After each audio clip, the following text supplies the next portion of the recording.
Passa a Macedônia e vem nos ajudar. Esse versículo bíblico, ele pode ser entendido com alguém vindo nos ajudar. E lá no campo missionário, onde está o missionário também clamando por ajuda. Vamos estender a mão e vamos ajudar os nossos irmãos. Vamos ir contribuindo, orando, jejuando, mas vamos fazer missões. Já é a última hora. E que coisa boa, quando a gente começa a falar sobre obra missionária, nosso coração se alegra. Para quem não esteve conosco no programa anterior da Igreja Pentecostal Assembleia de Deus Ministério e Restauração, pode acessar lá e ouvir parte 1 do programa com a irmã Beatriz Rosa, irmão Lucas Araújo. Ela é Araújo da Rosa, então... Família, que bênção. Também tivemos a participação do pastor Silvio. E vamos continuar agora, porque agora é rapidinho, passa aí. Vamos deixar mais para o meio ali a chamadinha, vamos ver aquela vinheta maravilhosa, mas divulgando. Olha, irmãos, que coisa linda este moletom que foi confeccionado com o versículo Passa Macedônia e nos ajuda. Atos 16, 9, parte B. À disposição olha de novo, na Abrace. Loja da Abrace aqui, que fica no complexo da Igreja Pentecostal Assembleia de Deus Ministério e Restauração, que hoje à noite vai estar recebendo a toda a família missionária, aqueles que amam a obra missionária, 19h30, iniciando o grande Congresso de Intercessão e Milagres, Heróis da Fé. Que benção! Missioneira hermana Gabriela Baez, que está de cumpleaños domingo. Já pode comprar um regalito e trazer para a sierva de Deus vivo, que vai estar acá também. Aleluia! Então, aí nesse sentimento missionário que a gente vive em missões, que coisa boa esse... É uma ordem imperativa de Deus, de Jesus, né? Ir até os confins da terra, fazer obra missionária, ganhar almas para Jesus. Então, é um assunto que ele não esgota. Pelo contrário, ele sempre se renova, porque a palavra é de Deus, e ele nos fortalece, ele nos ajuda. Mas, como nós ouvimos já, a nossa prezada Beatriz, agora nós... Claro que tu vai estar falando também, vai ajudando o Luquinhas aqui, né? Porque essa parte ele não lembra, né? Não. Como é que foi o chamado do Lucas? Hoje ele tem 18 anos, prestes a completar 19 anos. Estão todos convidados para a festa de aniversário dele, que será comemorado dentro do avião, indo para Portugal. Que dia? A Tainê está perguntando que dia. É dia 23 de agosto. 23 de agosto, viu? Então, quem quiser ir, pega o mesmo avião que o Lucas e vamos comemorando lá. Como é que foi, Luquinhas? Então, esse chamado aí, a Bia vai te ajudando. Eu vou pedir muita ajuda da mãe, porque no momento que foi me entregue essa profecia, eu não me lembro, né? Porque eu tinha acho que uns 2 anos de idade, né? E aí eu vou deixar essa parte para ela contar e depois eu... É tão importante que existe o vídeo, né? Eu vi lá na casa da Bia. Até tem que ele colocou um vídeo que ele conta o testemunho, né? Que era um sonho do pai dele. A Luquinhas tem o canal lá, que é uma benção, que ele posta ali uma palavra, né? Sim. Pão diário, muito bom. Sim, ali ele conta, ele põe até o vídeo, tá junto o vídeo. Que ele recebeu, ele não entendia nada. Até o pregador que entregou disse, ele não tá entendendo nada hoje do que eu tô falando para ele, mas ele vai ficar gravado para um dia mostrar para ele isso. E assim foi. Ali para os 18, 19 anos, Deus tinha um chamado com ele. Mas o que lá, com 2 aninhos, o que foi profetizado? Tu estava lá no meio do congresso, que eu vi, né? Com o Lucas no colo, aquele bebezinho, bem gordinho. Porque o irmão chamou e perguntou qual era o nome dele. Eu disse que era Lucas. Aí ele falou umas situações ali e disse que Deus tinha um chamado para ele. Que via ele num púlpito dos 18 para 19 anos. De 19 anos para 20 anos. Deus ele via ele pregando. Só que ele ia pregar em todo o canto da terra, ele falou. E que Deus contava com ele na chamada missionária. Que Deus tinha chamado a missionária para ele. E que Deus ia alcançar, né? Muitas vidas. Que ia ser... E tu, que nem nós estava falando, que era lá da grota, lá do interior, que nem eu sou do interior do Rio Grande de São Luís e ela do interior de São Gabriel, né? Interior do interior, bem lá. E, Lembrada por Deus, só porque... e naquele trabalho, então, e daí tu acreditou naquele momento, tu será que vai acontecer, a forma como iria acontecer, o que passou na tua mente? A mãe fala de mim, no caso, ou do... Não, eu estou falando do de Lucas? ti, o teu sentimento como mãe naquele momento. Mavoneide, eu acreditei. Ele até falou ainda assim, ó, a responsabilidade está sobre os seus ombros. Né? Na época, eu estava lá. O missionário tinha ficado na cidade dele. Ele falou, tá nos teus ombros a responsabilidade de levar ele para a escola bíblica, de ensinar ele. Ensina o menino no caminho que deve andar. E aí, quando for ali, grande, sim. não vai se desviar, né? E com o tempo a gente via, porque ele pegava um microfone, ele pregava, chegava a pular pregando, quando era pequenininho. Ô, glória! E falava, sabe, assim, a gente via que tinha algo diferente nele. Algo especial, assim, que Deus... Porque até então, se formos ver, ele foi o primeiro filho. Sim. Foi o primeiro filho que Deus já tinha isso tudo planejado, né? Ia nascer, ele ia nascer.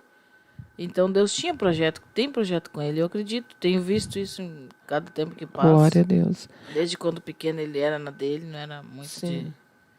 E a irmã Bia, ela fala isso, por quê? Porque ela, posterior ao Luquinhas, ela teve 2 gestações e acabou sofrendo aborto espontâneo, que te fez sofrer bastante, né? Sim. Mas a vida do Lucas, então, é um projeto de Deus, e que nem nós falamos anteriormente. Então, ali, Deus já sabia que recolheria o missionário Éder, bem jovem ainda, e ele ficou, então... Fiquei aqui.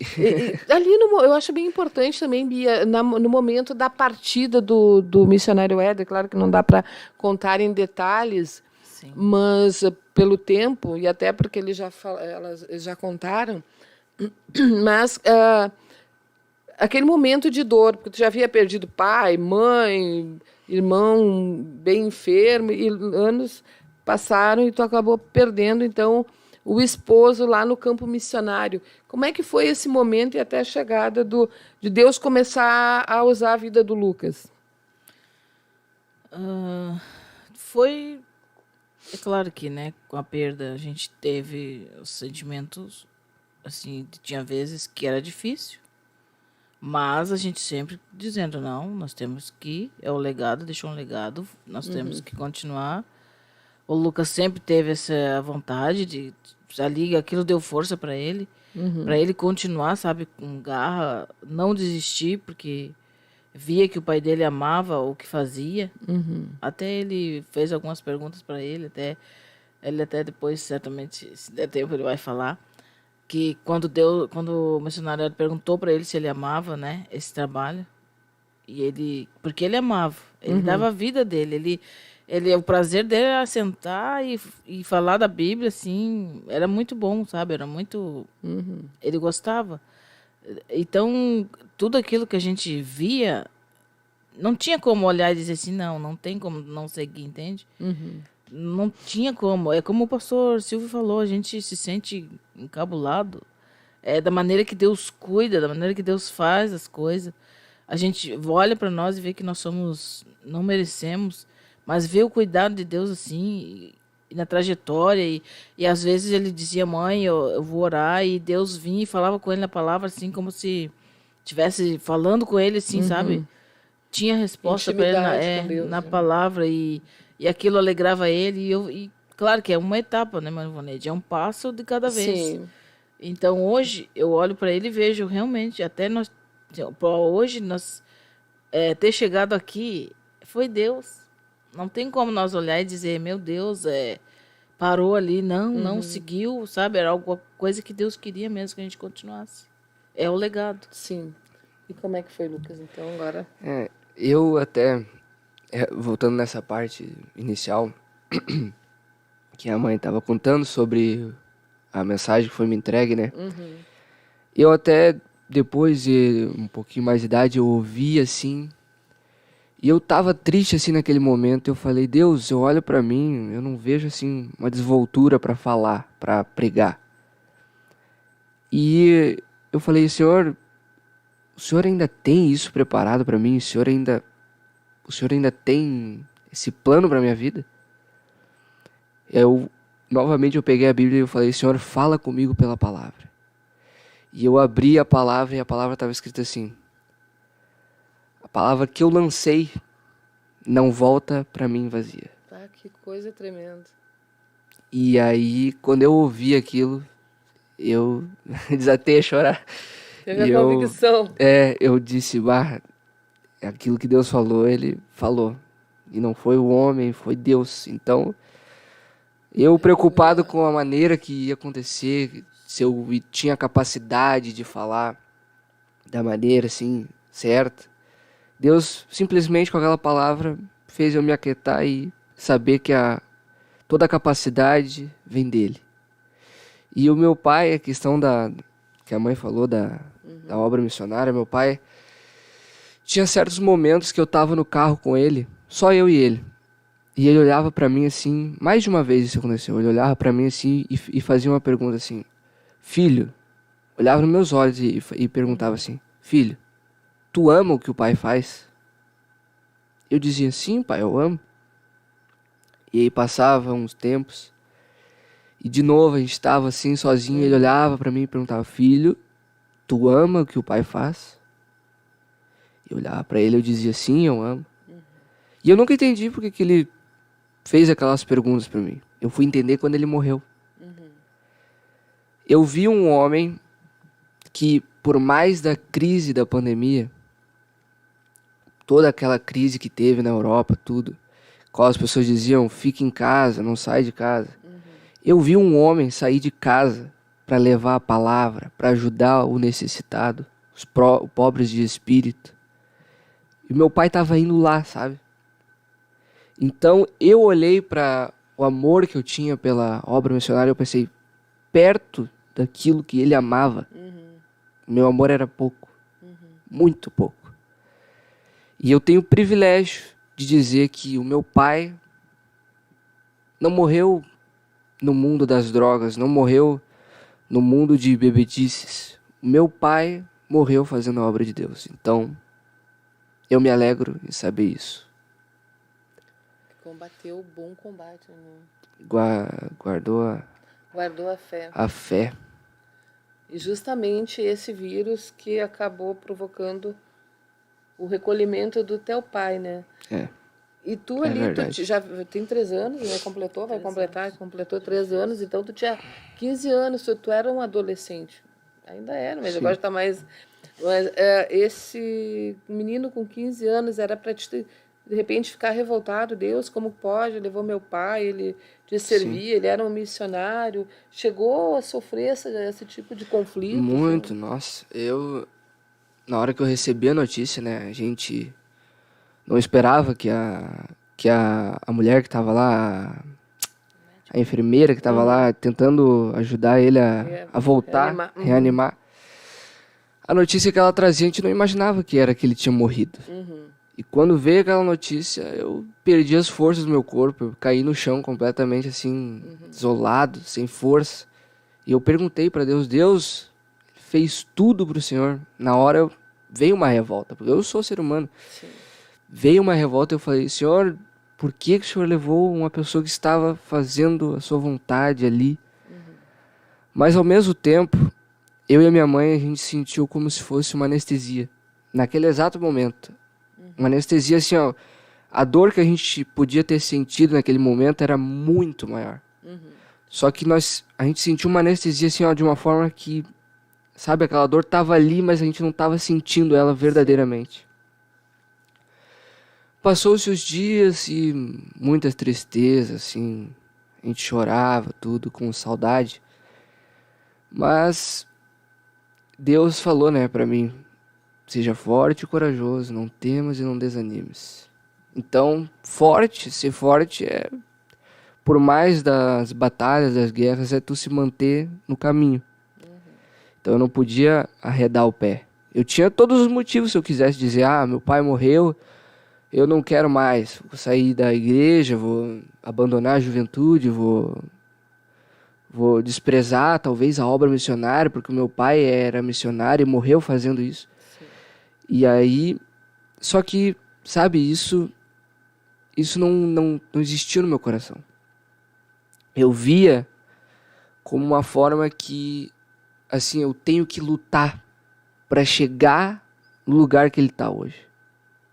E se eu não tiver essa visão de que existe um céu e que a minha vida aqui é passageira, que eu tenho que cumprir aquilo que Deus quer para a minha vida, eu só estou aqui como qualquer ser humano.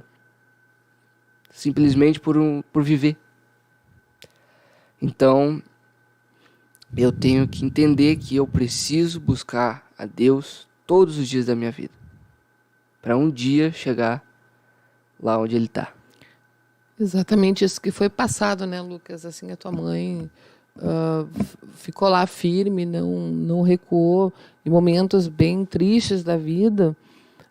Inclusive, quando o missionário Éder partiu, que ela ficou só, ela mesma pode relatar como se sentiu, mas uma certeza, uma convicção ela tinha de não recuar do fronte da batalha. É verdade. Sim. Como todos conheciam, ele era... A gente estava sempre junto. Agora ele falece. No primeiro momento, não é fácil. E agora, né? O que eu faço? Os primeiros momentos não foi até a gente colocar as coisas no lugar e da maneira que Deus preparou as coisas, da maneira que Deus preparou a papelada toda que precisou.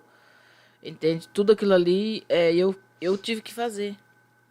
Então, a falta dele foi difícil, porque era ele que fazia tudo. Entende? Agora eu teria que aprender desde o zero, desde o princípio. Mas eu vi a mão de Deus, em tudo eu vi a mão de Deus, o cuidado de Deus, assim, que não tem como, Mavanete, eu agora olhar para Deus e dizer não tem como.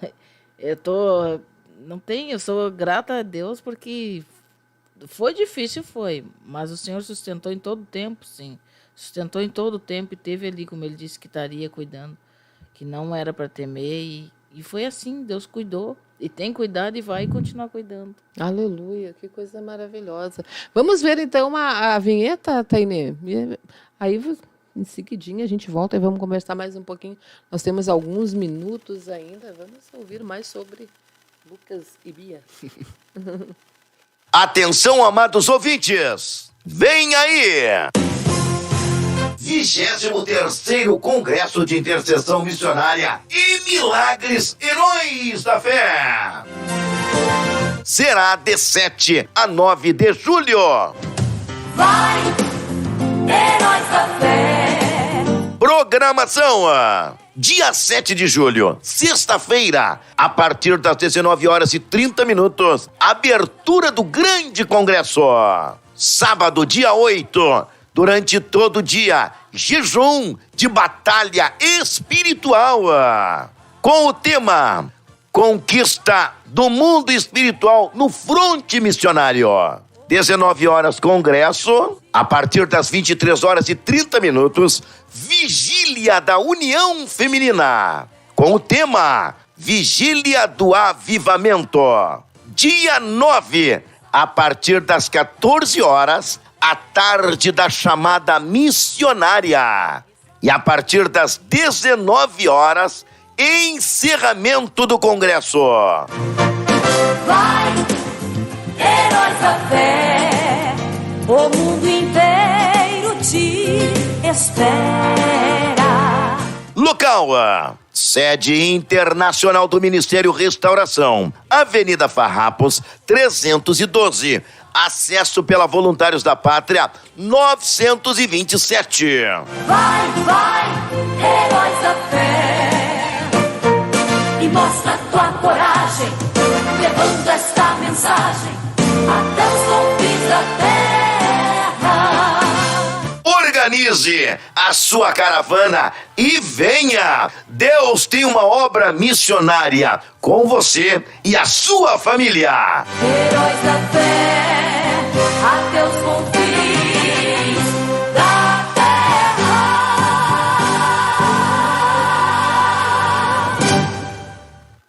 E nós aguardando você para hoje à noite, 19h30, início do grande Congresso de Intercessão e Milagres, Heróis da Fé. E que alegria, muitos irmãos conosco participando. Estamos aí com 70 pontos, é isso, no Matainê. E mais os irmãos lá da 1390. Gostaríamos tanto de chegar aos 100. Quem sabe aí você divulga, ainda dá tempo. Muitos Se cada um irmãos... compartilhar com no mínimo uma pessoa, a gente chega no 100, vamos chegar aos 100. Ô, Rosilene, me ajuda, Rosilene. Manda na tua lista pastor de Paulo transmissão Roberto aí. não está conosco hoje porque ele está aí também envolvido com os compromissos do Congresso. Tu não justificou o pastor É Paulo. verdade. Mas eu acho que quem está ouvindo deve ter uma noção, né? Coitado do pastor. Irmã Ivoneide, nós temos muitas participações aqui conosco nessa programação. A maioria... O missionário Sandro lá de Portugal está junto conosco. O Sandro que foi assim, um irmão do missionário Éder, né, de coração, amigo. Até o tempo todo ali. Então, bênção. O missionário Éder tem algo que eu me recordo dele, muito tremendo. Ele sempre mandava um versículo bíblico. Coisa boa, Todos né? os dias ele mandava um versículo bíblico. E eu lembro que era assim, exatamente o que a gente estava passando naquele momento, né? Uhum. Eu li aquele versículo e entendia que era Deus falando comigo. Coisa tremenda, né? Glória a Deus. Uma profecia, pelo menos, que eu recebi dele, que se cumpriu na íntegra. E a gente ouve muitos testemunhos, assim, Deus usou ele para profetizar e Deus cumpriu. Então, algo tremendo de Deus. Ele era realmente usado, mas... E eu vi aqui um comentário de uma irmã, aqui no chat, que ela disse que se identificou bastante, a irmã Aline, que o pai dela também era pastor e cumpriu a carreira, trabalhou até o último momento e não negou a Cristo. Isso é lindo demais, nós vermos a convicção do chamado, que está ali, olha, trabalhou enquanto Deus deu condições. Depois acabou a carreira e está lá aguardando o dia que a Igreja de Jesus Cristo vai subir. E assim foi com o ministério de Jesus Cristo aqui na Terra. Ele cumpriu aqui 3 anos, mas quando ele foi assunto ao céu, ele nos deixou uma ordem imperativa: ir até os confins da terra, pregar o Evangelho a toda criatura. E isso não mudou, e nós estamos aqui ainda batalhando, se esforçando, porque os dias são maus, mas nós precisamos nos anunciar a Jesus Cristo. Isso, Luquinhas. Vocês estão trabalhando lá em Portugal, então, juventude. Temos lá nossa juventude lá em Portugal. Graças a Deus está andando. Estamos crescendo agora no novo templo, né, que a gente adquiriu lá. E a questão de visibilidade, ali onde a gente está agora é bem melhor. Por quê? Porque tem muita pessoa que passa, assim, muitas ruas lá, muitos becos, que tu não consegue ver onde é que é a igreja.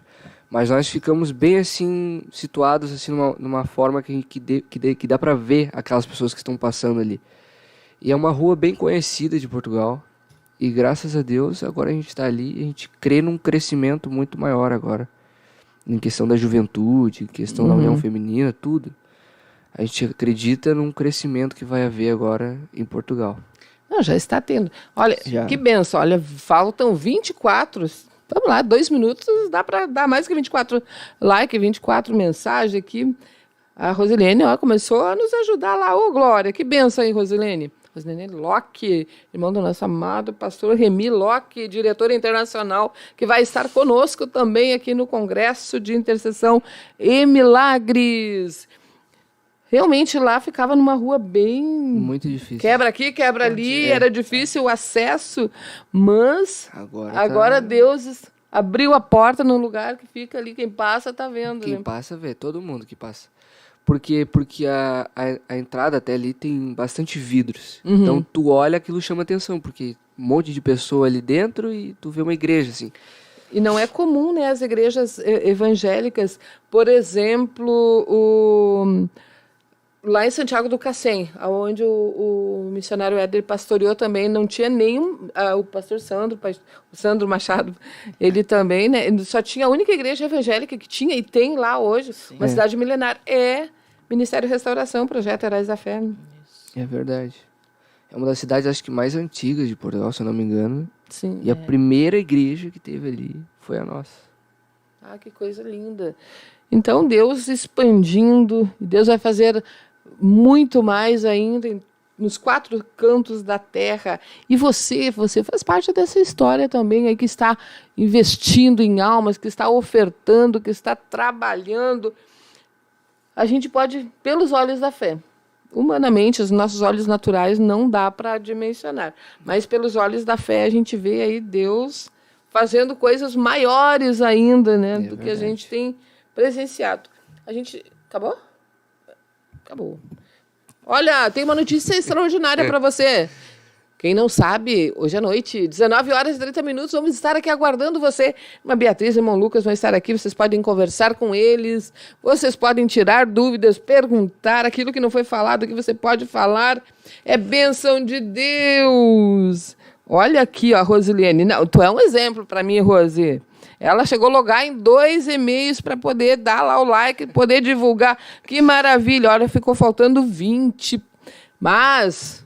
segunda-feira nós vamos estar aqui, então, contando as bênçãos e queremos ver cada dia o programa Missões Heróis da Fé crescendo. Por quê? Porque isso representa a obra missionária avançando, nós contando as bênçãos. Pastor Prabácar, que Deus abençoe. Infelizmente, nós não conseguimos chegar até Marcapur, mas da próxima vez, se Deus permitir, nós iremos. Paz do Senhor Jesus, Deus abençoe.